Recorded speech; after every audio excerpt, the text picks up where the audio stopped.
I just want to say about all the traditions from Eastern traditions of the beautiful chanting that Eloise gave us, and the Western American, Native American traditions of chanting and playing that White Feather did. It was just beautiful. And let's give them both a hand on that beautiful play. And it is my pleasure to introduce my husband of 37 years this year. 37 years we're going to be married. And he surprises me every day with his talent. As you know, he's a wonderful musician, and fairly recently, in the last couple of years, he's been doing more speaking engagements, and he's going to be here 6 times this year. So this is his first time this year that he's speaking, and let's have a big hand for Mr. Barry Cahill. Well, thank you. Thank you very much. I didn't pay her to say anything. All right, well, new beginnings. Here we are. Happy New Year, everybody. Happy New Year. By a show of hands, how many of you made New Year's resolutions? Oh, yeah. A few of us, yeah. And a few of the rest of us have learned about New Year's resolutions. I can remember my very first New Year's resolution. I was in 3rd grade. And my teacher, Mrs. Tanner, said, "Okay, kids, today we're going to do New Year's resolutions." And of course, being 3rd graders, we all go, what's that? What's a New Year's resolution? Well, first of all, you get a piece of paper and you write across the top, "I resolve to," and then children, remember that little punctuation mark, the colon? You put one of those after it. And then you make a list of the stuff you're going to do this year. So, being a typical 3rd grader, I wrote out, okay, I resolve to, stop picking my nose so much. Stop using bad words. Here's a good one. I am going to make sure I go to the bathroom before we leave the house. A lot of 3rd grade stuff like that. Well, actually, that's kind of an old guy thing too, isn't it? Okay. So a lot of us do New Year's resolutions like lists. List of goals I'm going to achieve this year. A list of do's and don'ts. I did one year. I created a daily schedule. I said, I'm not going to make a list of do's and don'ts. I'm just going to say, what if I do these things every day, then my life will move forward. And then I had it down to a 15-minute block. I'm going to do my meditation. I'm going to do my exercise. I'm going to eat good food. I'm going to make sure I get some practice time in. And that lasted about 2 days. Because life, that old saw, you want to make God laugh, tell him your plans. You think you got this all figured out, and then something comes in from left field and says, no, that's not what we're doing today. Here's another New Year's resolution. How many of you have already ever resolved, okay, I'm going to read this monster this year, The Science of Mind. I'm going to plow through this thing. I'm going to get this lesson down here. Well, I've learned in all these now, I just turned 70 last year. Right at the end of the year, December 24th is my birthday, and I just turned 70. And I just look back, as we often do, New Year's and birthdays, and a lot of those plans I made just didn't quite work out. And while setting goals and making lists may be noble efforts, how many of you, by a show of hands, have found that really works for you? Really works for you, doesn't it? Kind of, sort of. Yeah, not really. Not really. And here's the reason why. We're trying to fix things that are happening on the earthly ego level with the earthly ego. And that might work in the short term if you really, really knuckle down and try hard, but that kind of effort is unsustainable. That needy little mini-me that lives inside our brain, that self-assumed identity, wants everything to be perfect. And yes, perfection does exist in the mind of God, but in our lives, we come up against that wall of imperfection all the time. Now, as Einstein so brilliantly stated, a problem cannot be solved with the same mind that created it. Now, he's talking in the realms of science. You're trying to do something on the cutting edge of quantum physics. You have to have a renewing of the mind. You have to take it to another level. In other words, any of the things that we want to change in our life need to be changed with, as the Bible says, a renewing of the mind. Be ye transformed by the renewing of your mind, from Romans 12, chapter 12, verse 2. Ernest Holmes added a really wonderful thing on page 494. And I'm not going to read from the book because the font's too small for my old eyes, but I got it blown out down here. He says, we are told to be renewed in the mind by spirit, and to put on a new man, or as I would say in gender-neutral language, a new persona, which is created in true holiness or wholeness. The mind is the creative factor within us, and when the mind takes its pattern after that of spirit, it automatically renews the outer person after its pattern of true holiness or wholeness.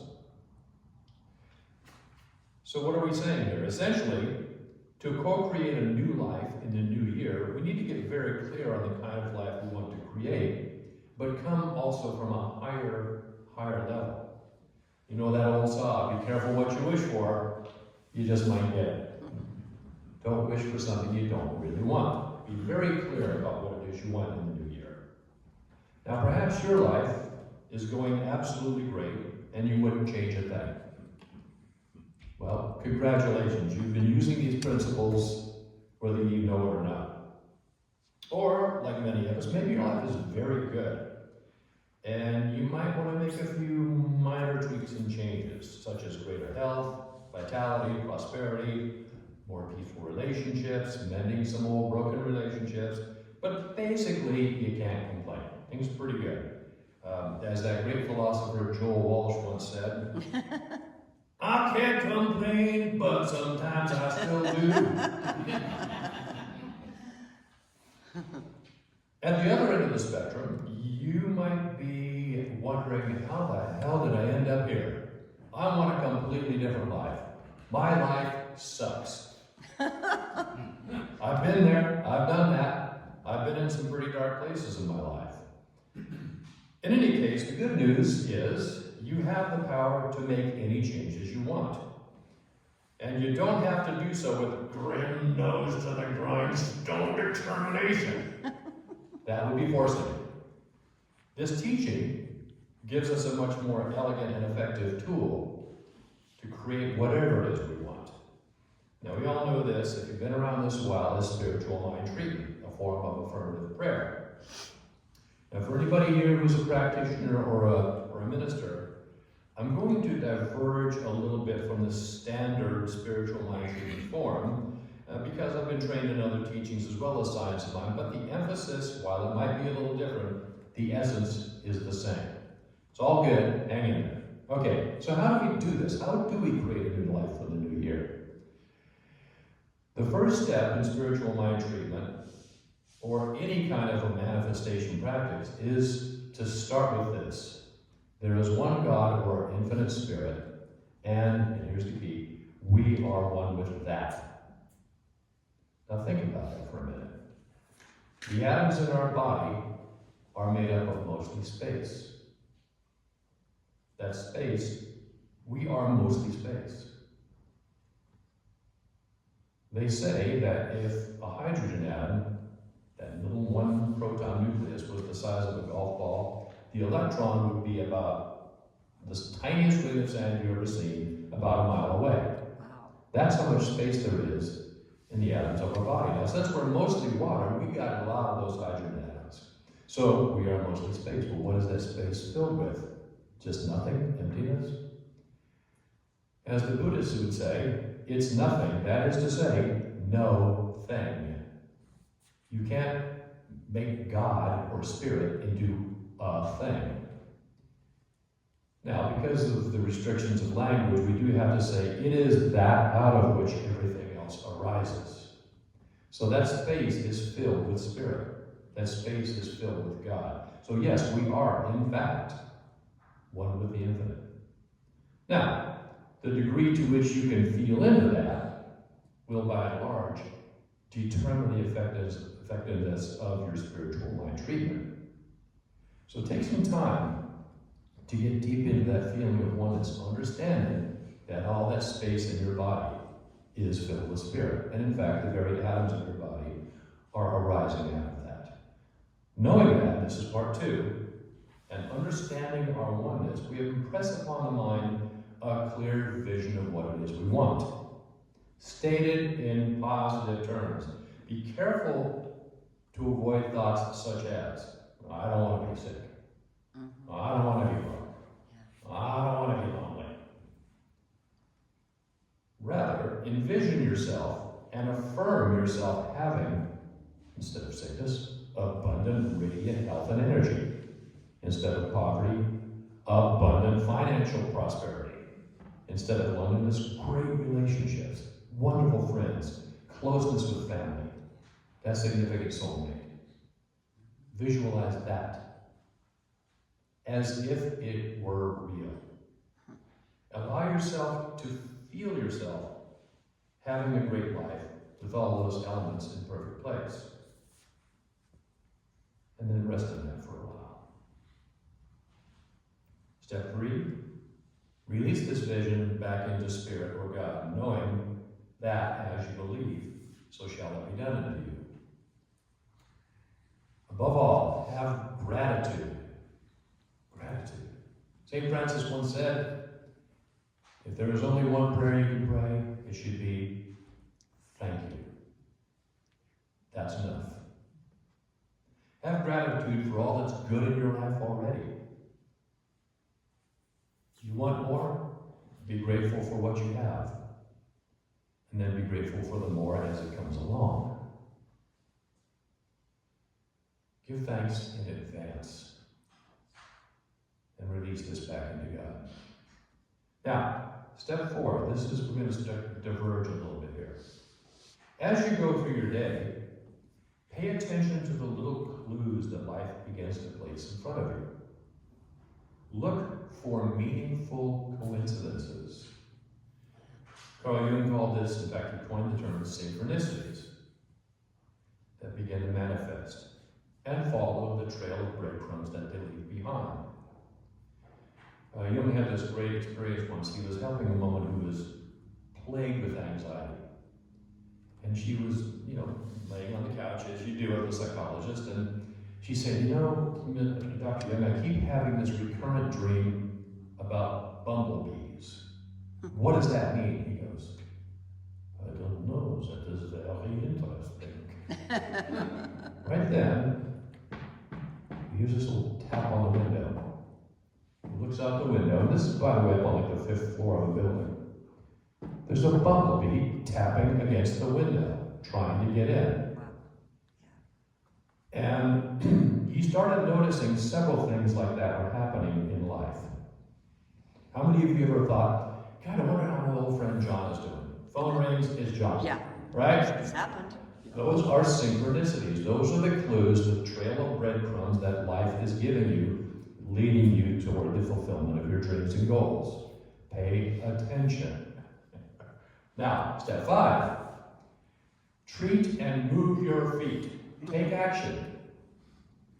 Follow the inner voice telling you, for example, say you want more health and vitality and strength and all that. And somebody says, hey, you know what? I just joined a gym. They're having a special down at blah, blah, blah. That's interesting. I was just thinking about joining the gym. So you go down and you join the gym. Maybe you eat more plants and less animals and less processed foods. Maybe you start a little side hustle for greater prosperity. I believe I have a great friend, his name is Mark. Great guitarist, talented musician, and he was kind of one day saying, God, I'd really like to have a little more money. So he was watching the Barrett Jackson auctions on TV. How many of you guys have ever seen this? It's mostly a guy at home, some of the women too. Yeah. These are like high-end cars, Goldwing, Mercedes, multi-million dollar amazing cars. And they sell these things on an auction once a year called the Barrett Jackson auction. Well, he's watching this show and he's just drooling all over the cars. And then he sees this Jeep Cherokee come across the stage. And they're doing the auction, and he goes, sold for $30,000.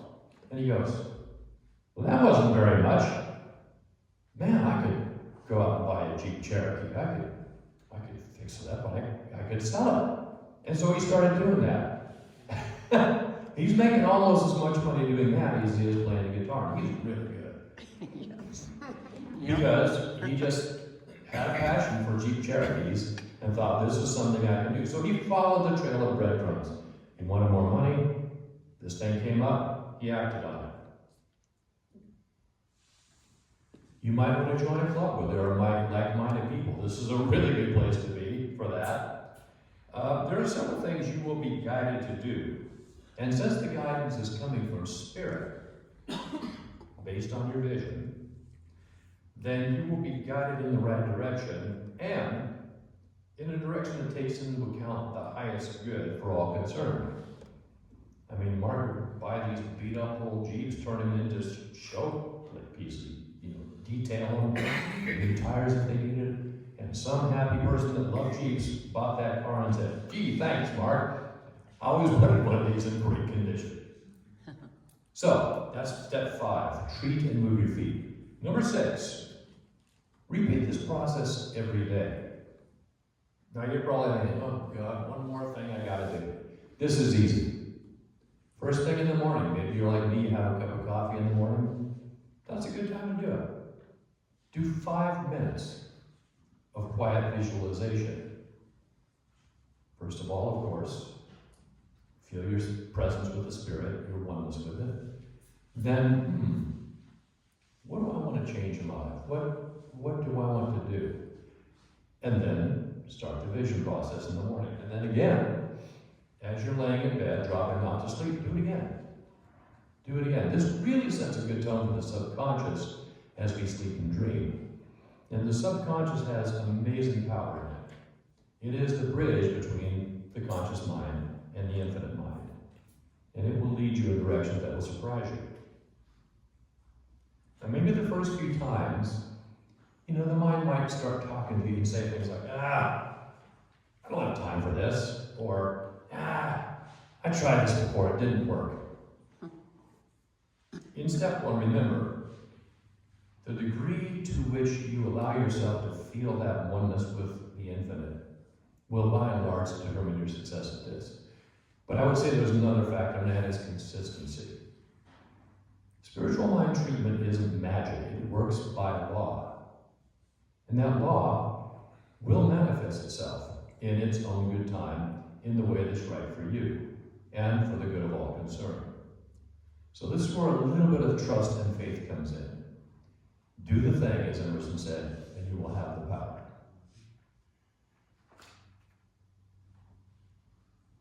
So that's pretty much it.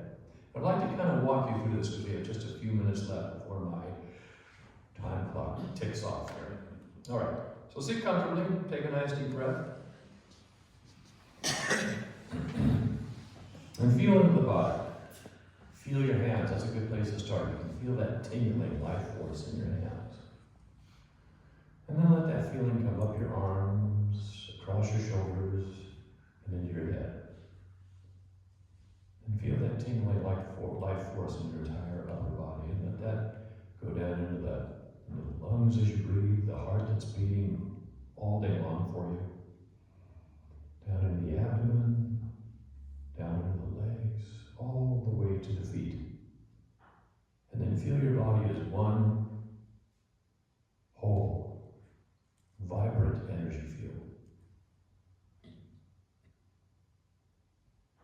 And then affirm, I am one with Spirit. I can feel my aliveness. I am one with God. God is everywhere, even here where I am. Therefore, I am one. That space between my protons and electrons is filled with Spirit. Now, from here, imagine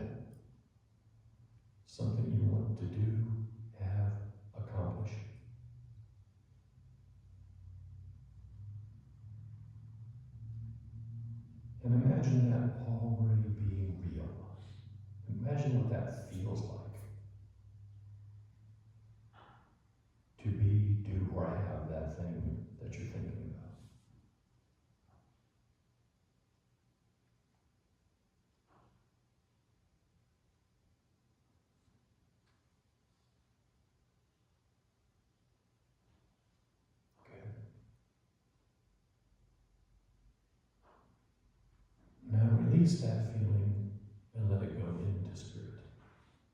It's still with you, but it's also going into spirit. After all, the spirit is within you. And with that release, give thanks. Give thanks for this already having happened, for this being the new reality for the new year.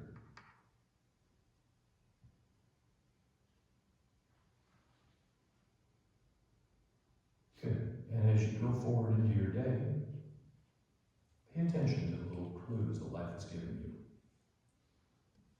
And take action on those clues when you can. Sometimes the action you take might be as simple as, okay, I'm going to write down this thing that I can't do right now, but I'll do it tomorrow. Maybe you get this inspiration at midnight. So do it first thing in the morning. And then repeat this process every day. First thing in the day, maybe when you're having your coffee or your tea. And then, last thing at night, just before you go to sleep, you're laying there in bed, your head's on your pillow, and you create that vision again from that feeling of oneness.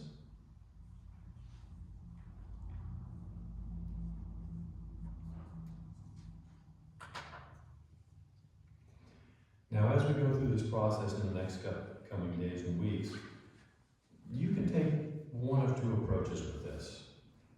You can start with small things that can be brought about easily. You know, I really want a new car. I can do that. Visualize the new car, for example. Or maybe it's something kind of big. You just got bad news from your doctor. You got a health crisis. Let's jump right in. Remember, there is no big or small in the mind of God. God is infinite. What could be bigger than God? What could be too big for God? Or you might want to take a kind of holistic approach. This is what I tend to do, but that's up to you how you do it. You create sort of an overall life picture. Great health, prosperity, harmonious relationships, all of that. And that's how you're going to live your life. Whatever works for you, it's your life. You must do as you feel guided to do. So here we are, beginning of a new year. Guys, let's call this our New Year's resolution. We're just going to do this practice 5 minutes in the morning and 5 minutes in the afternoon. And you know what? All those other things that might have been on your list, oh, I need to lose a few pounds, I need to start a savings program, that stuff will all kind of start to take care of itself by envisioning and turning over to spirit that vision. So say with me, if you will, and so it is. And so it is.